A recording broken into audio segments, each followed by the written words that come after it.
I played the playtest for Tailside this past weekend, and I want to talk about my thoughts on the game so far. It's still early in development, so this is by no means the final version of the game. Hi, I'm Cute Spooky, and I'm your barista today. The cute pixel art style and premise are what first drew me to this game. You play as a fox running a cafe. You brew different types of coffee drinks to level up your cafe and decorate it how you want. It's a short and simple game loop, and the decoration sets are cute. With the game loop being so simple and quick, I do fear that the game will get boring quickly. In the playtest, there are only 3 drinks you can make. Initially, you only have access to one. You have to make that one drink over and over to unlock the others, then grind out the same 3 to earn enough coins to get all the decorations you want. All of the drinks are a combination of coffee and milk. There's no syrup flavors, whipped cream, sprinkles, or other inclusions and toppings you'd find in the drinks at cafes in real life. Again, this is just the playtest, so those things could be coming in the future. There was a character who runs a bakery in the game that mentioned apple pie and other baked goods. I wonder if that means the cafe will eventually have baked goods to place into orders as well. That would add some much needed variety to the orders. I don't think you would even need to add a baking minigame to it, since that character is the one who runs the bakery. You could sell their pre-made goods in the cafe. Maybe some treats like cookies would need to be heated up for certain customers, or maybe someone could ask for whipped cream and caramel drizzle on top of the apple pie. Little things like that can add a lot of variety and keep the gameplay loop feeling fresh. The most interesting drink to make in the playtest was the latte, because you got to make cute latte art. I love the addition of this, but I think it needs some fine-tuning. The foam is way too thin. It takes a long time to fill the progress bar up,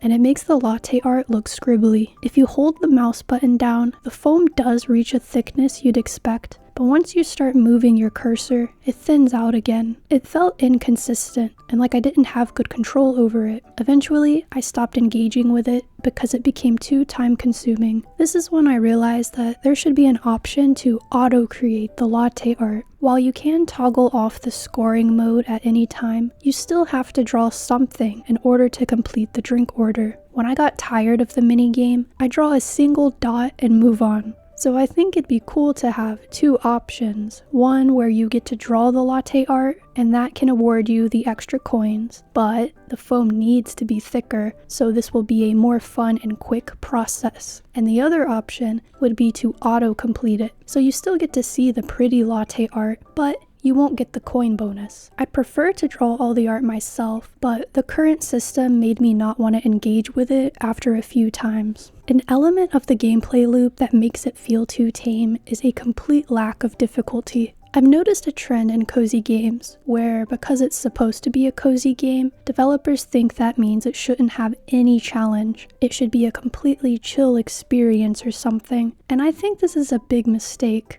You can keep the difficulty on the easier side, but there should be some challenge to the game to keep people engaged. In these types of games, you can add things like the customers leaving if you take too long. This might have kept me from running into a bug where I had customers in my shop, but they weren't ordering anything. I don't know if it's because I messed up their orders and they stayed without letting me try again, or if it's because I walked away from the station in the middle of making a drink to go and clean up cups around the cafe. Whatever I did, their orders disappeared, but they wouldn't leave, and no more customers could come in since the cafe was technically full, so I reached a point where I couldn't do anything. I am someone who enjoyed games like Diner Dash and the Papa's games. This doesn't need to be as hectic as Diner Dash, but I do hope some time management or other form of challenge is added. If you can get the balance right, it'll still be cozy, but it'll be fun. I enjoy the decorating part of the game a lot. Decorating is always one of my favorite parts of any game. I love that you could change everything up, including the counters and the floors. It completely changes the vibe of your cafe. However, the only decorative items in the playtest were plants. I like plants, but I'm not crazy about them. I always make sure to add greenery to a place when I'm decorating it, but it's never my main focus. It's more of an accent for me. It seems to be a big part of this game though.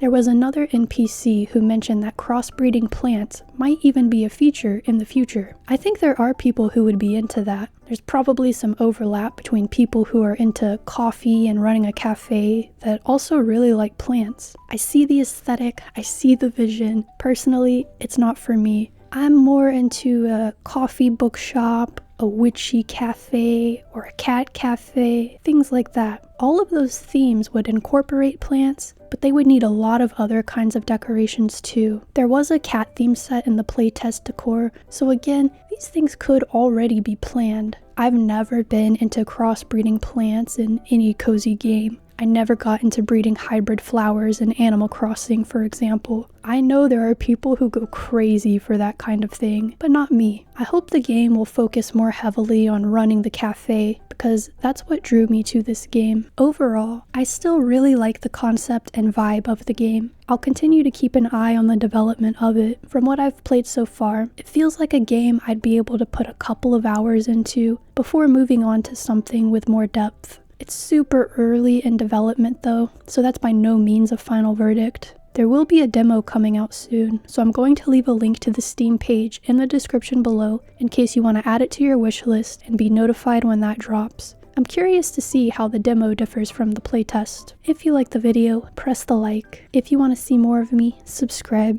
For anyone returning, I'm still working on my burnout video and my review of Visions of Mana. It's been a slow month for me, but I'm getting there. I just hope I can get everything done before spooky month, because man do I have some plans for that. With that out of the way, I hope you're living today in a way you won't regret, and I'll see you in the next one. Pook out.